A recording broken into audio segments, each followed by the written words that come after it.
Welcome to the Lights of the Round Table. I'm Darius A. Stanton, and I'm here with none other than the Queen, Darlene Brown. Peace and love, Queen. Peace and love, King. Happy to be here. What's going on to my other King, MJ, in the house? I'm chilling. I'm filming on location in Miami. So thank God for technology so that we can get our rest, relaxation, hydration, sunshine, and the other doctors from one of our former hosts are, guests. So I'm chilling. I'm glad to be here. Awesome. Who's our guest today, King Darius?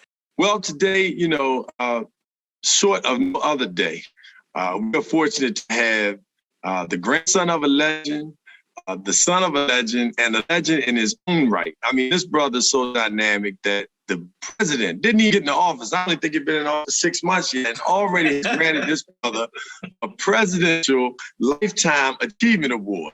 Ladies and gentlemen, we have the pleasure of having Mr. Christopher A. King with us today. Welcome to the Lights of the Round Table. Definitely a light from sunshiny state. He's right there with you, Mark, in beautiful Tampa Bay, Clearwater, St. Petersburg area. Am I correct, Mr. King? Hey, King Stan, brother. We're up in here. And yes, Sunshine State is in full effect from Miami all the way up to Tampa, St. Pete, Clearwater. Central Florida is making its presence known right here on the Round Table. How are you this evening, sir? Hey, man, we are all pumped up and ready to go and so excited to have you. Thank you for joining us on the Lights of the Round Table. Matter of fact, just when we come back, we're going to get all into it. Make sure that you share the show. Make sure you like the show. Check us on Facebook and YouTube. Subscribe and make sure that if nothing else, as soon as you get touched by something that's said on this show, a revelation, make sure that you hashtag the lights are on. We'll be right back with Christopher A. King on the Lights of the Round Table.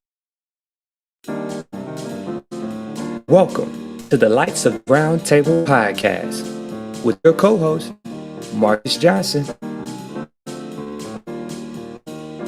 Darlene Brown, and Darius A. Stanton. Featuring special souls from around the globe, these cool, organic, and vibrant personalities come together to discuss the importance of physical health, spiritual strength, and mental well-being, all in an effort to empower our communities one dialogue at a time. Are you ready? Now is the time to break away from the hustle, bustle, and everyday struggles of life. Come shift your focus and flip the switch on a world less bright. The lights are on.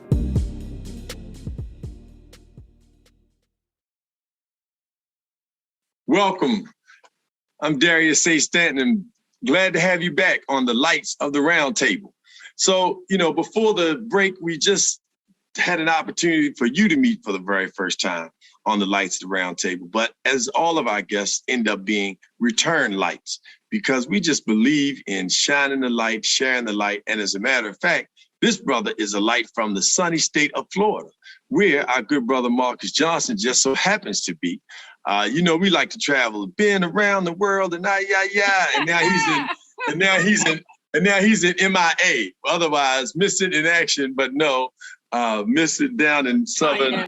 I'm front and center, or to the left, at least on my thing, not to the right, front and center, but I'm here, right, ready to go. Where you need to be. How about that? And we're excited about that. Today's guest is Mr. Christopher King. He makes no bones about being the grandson of none other than legendary. And, Marcus is a legendary musician already, so we're fortunate to be amongst legends.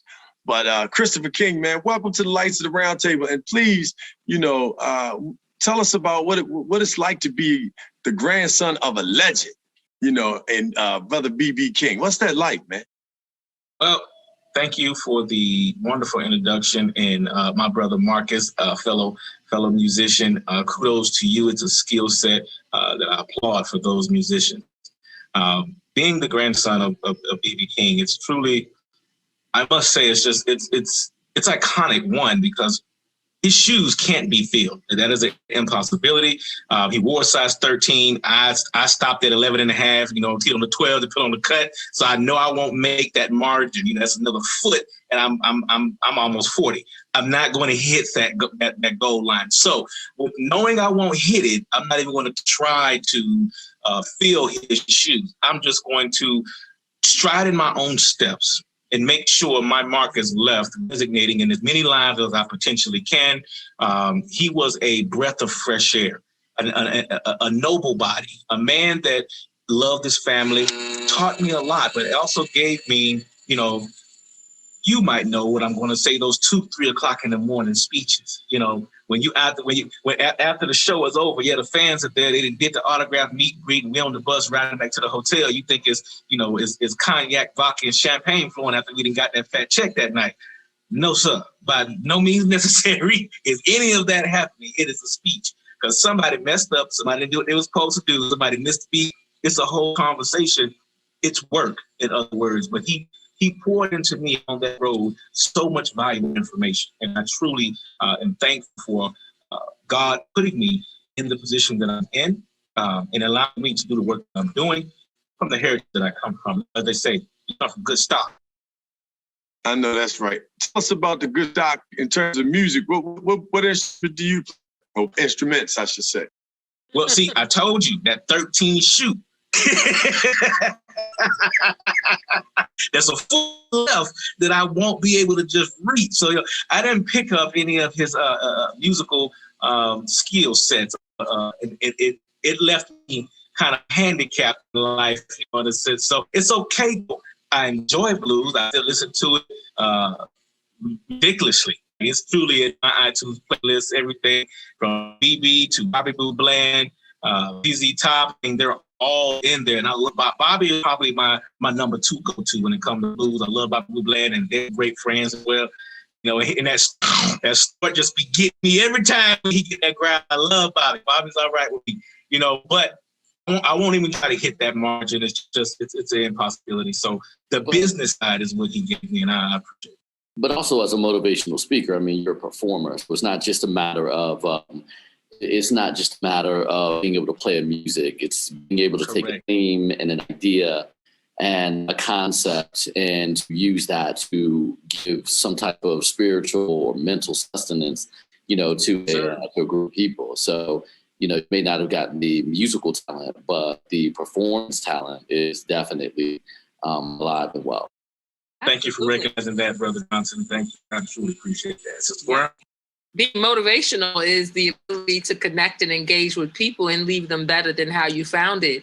Leave them feeling inspired and energized, ready to ascend to a higher level. And I would agree with King Marcus MJ that you definitely have that in your DNA, because I know that your grandfather left everyone feeling better after, you know, hearing his music and being in his presence, as you just shared in your very message, that at the end of the show, he was still about working and perfecting and improving upon his craft. And one of the things that we are about here on the Lights of the Roundtable is all about improving. And so, yes, you definitely have that in your DNA. So kudos to you. So King, you know, there are 3 things we wanted to really, you know, get into. One was, you know, of course, your background, what helped you to be, and you explained to us what made you who you are as Christopher A. King, the motivational speaker. But you're also Christopher A. King, founder of the Human Rights Florida organization that really has brought to light, and I'm really thankful to you, especially as a Black man, that you have taken on the role to address human trafficking because of how much of an impact it had on human beings, but particularly in the case, and this is around the world, you know, you have men that are trafficked and captured slaves throughout, you know, Africa, in the Middle East. People are still being brought from different parts of Africa into Arab nations and being enslaved. When Gaddafi left Libya, It really became a major human trafficking hotspot still to today. I saw T. Jakes early at the end of last year. He went on a major plight addressing that issue. You've got human trafficking taking place in the Caribbean, in Latin America, and here, right here in the District of Columbia, in the DMV, where we're all based. It's some of the hottest, one of the hottest spots in the country for human trafficking, and definitely in Florida. So we're going to talk about that, and then we're also going to talk about the work that you're doing to help raise young men with your gentlemen's organization, etiquette program, the gentleman's course, as well as your gentleman's ball coming up. So I wanted to set the stage so folks would know, that we are going to be addressing some real serious issues, and also acknowledge you for, the award that you received from President Biden. But before we get into that, let's talk about the human trafficking and what made you, get into that space, and then give us the degree, because I think some people know, but I don't think people really understand the gravity and how much it impacts our society. Thank you, Darius. Now, human trafficking here in Florida truly is an issue. It's one of the largest crimes that we actually deal with and face globally. Human trafficking has surpassed the drug world 10 times fold. Now we're dealing with financial crimes and along the same lines as human trafficking. You're talking people. How do you surmise humans hurting humans directly, profiting off of humans? It's like there's no different than saying a mother would sell her own daughter, a father would sell his own son, grandmother would sell her own grandchild, because these are realistic cases that people actually deal with. People have been arrested, have been grandparents selling their own grandchildren, have been fathers selling their own sons, mothers selling their own daughters, and vice versa. We've had school teachers selling their own students, child protective services, kids that are in foster care. I mean, it goes so deep. There is no face of it, and that's the scary part of it. There is no simple answer to say this is what to look for, because there's no unanimous answer. They have arrested people for committing this horrific crime from every walk of life you could think of. School teachers, doctors, lawyers, police officers, firemen, parents, husbands and wives. It's how do you stop that? How do you combat something that's so deeply rooted behind greed? Being inhumane is one of the biggest things I despise. Anytime I have a speech or I take the stage and I'm talking to a small audience or a large audience, it doesn't matter. I always want to leave them with a simple message of being humane. That's part of being human and loving all people. We have Black Lives Matter, All Lives Matter, White Lives Matter, all of them matters. But what's the part about being human that people miss out on if they think it's okay to sell another human being? That's a problem. I was very heavy into the fashion world. I was doing men's blazers and wooden bow ties, all that when I moved to Florida. And I got invited to actually host a fashion show for an organization. And it was funny, I didn't know what the organization was at the time. My manager said, hey, I had a gig and you need to be there at 8 o'clock for the red carpet, 9 o'clock, ready to host. All right, cool. It was regular itinerary, we're going. I get there and I see all the kids. I'm like, what is really going on? What is this? And she said, well, let me tell you more about the organization, because you may want to, do some things more with them. Come to find out, it was a charity. And the models in the show were survivors of human trafficking, girls and boys. Now, of course, people might look at them like, wait a minute. So the organization is making money off the young children modeling? Yes, but it's by their own request. The children have a choice. That's the biggest thing. The difference between human trafficking and being human is empowering them with their choice. When you remove a person's choice and free will, that's enslavement. We're still fighting that battle. We just got the bill passed, 156 years later. Now we're talking about Juneteenth, a federal holiday. 156 years to make it a federal holiday. It's crazy. But we got it, so we keep moving forward. But that's not even, we hadn't even broke the cake yet. We're still talking hundreds of battles coming forward, and we still have to stay in the fight. And Chris, so, excuse me for you off, but can you go into, like, people say human trafficking, and what I find is, when people talk about it, some others, their eyes glaze over because they don't know what they mean. It is a term that encompasses a lot. Could you break down a little bit what human trafficking is? Because people just think it's just one thing. Right. And definitely to that. So I found that organization an opportunity to actually give back with those.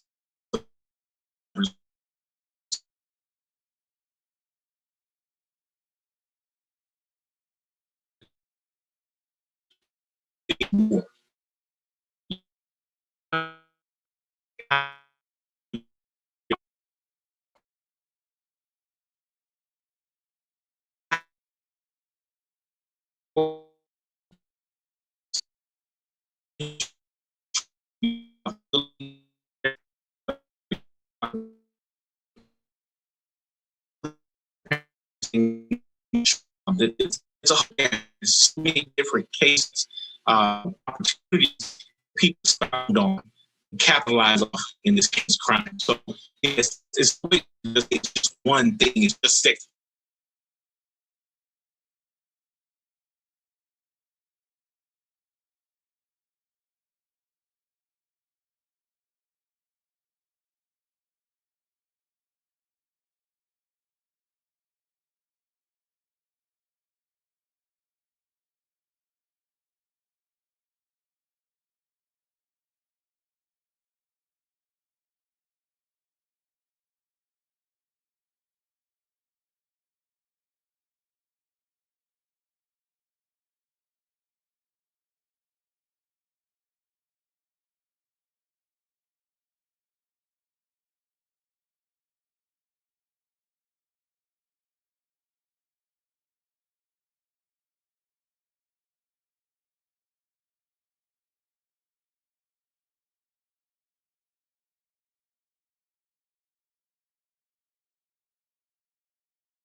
so we can get our rest and relaxation, hydration, sunshine, and the other doctors from one of our former hosts or guests. So I'm chilling. I'm glad to be here.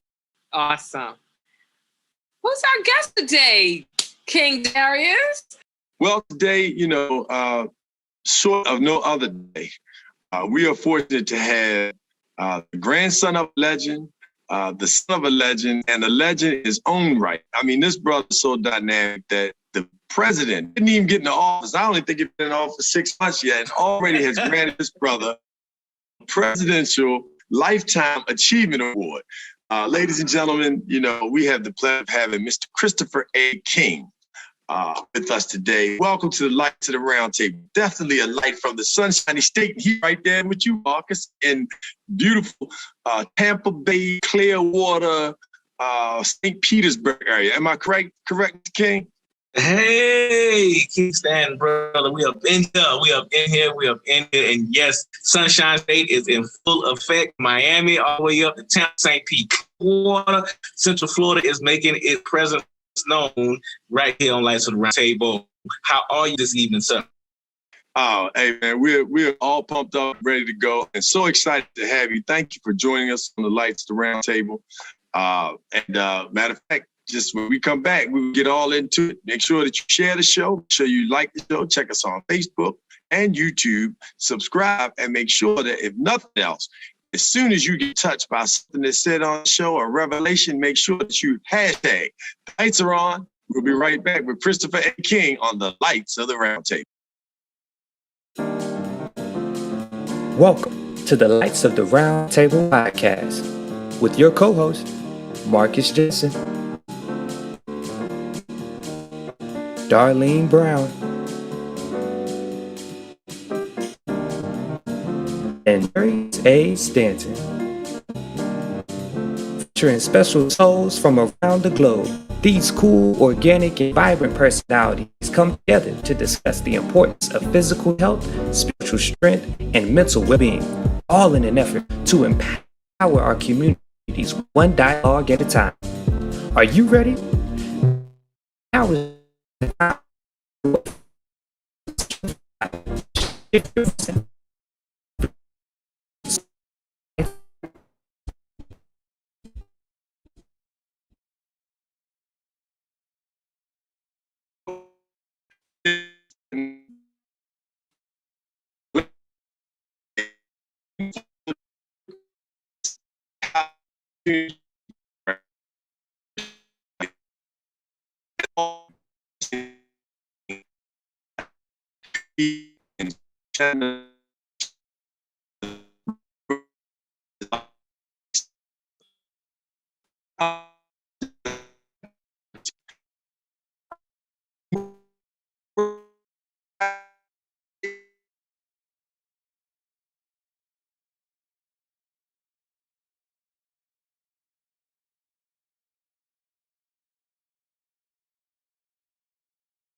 What's that like, man?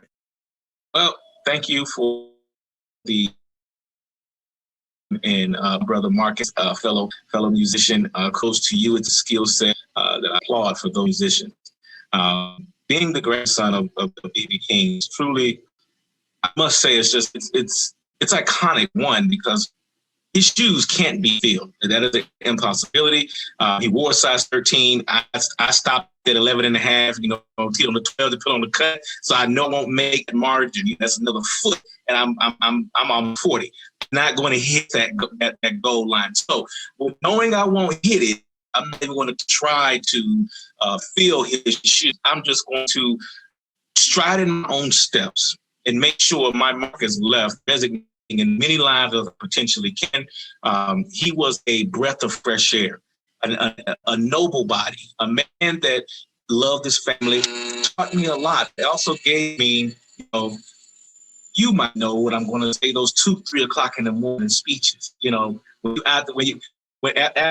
After the show was over, your fans are there. They didn't get the autograph, meet, greet on the bus, right to the hotel. You think it's cognac, vodka, and champagne flowing. We didn't got that check that night. No, sir. By no means necessary. If any of that happening, it is a speech. Because somebody messed up